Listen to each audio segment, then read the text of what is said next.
An exhaustive investigation into charges of child abuse at the U.S. Military Academy at West Point is over tonight. Eyewitness News first broke that story a year ago. Now Louis Young tells us even though federal officials admit there were cases of abuse, no one is going to jail.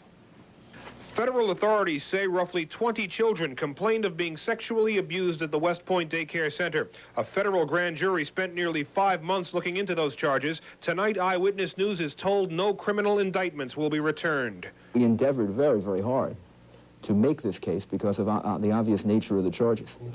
The age of the children, of course, was probably the single biggest difficulty in piercing through and determining accurately and fairly what occurred. 3 adults were the grand jury targets, 2 of them former teachers at the daycare center. The victims were 2 and 3 years old at the time of the alleged attacks. One little girl brought to a hospital with vaginal bleeding. There was certainly something going on there, but the U.S. Attorney says the evidence just won't support criminal indictments. Army Dr. Captain Walter Grote and his wife Mary first told Eyewitness News about the alleged abuse at West Point's daycare center a year ago September. Tonight, they reacted to the grand jury's report.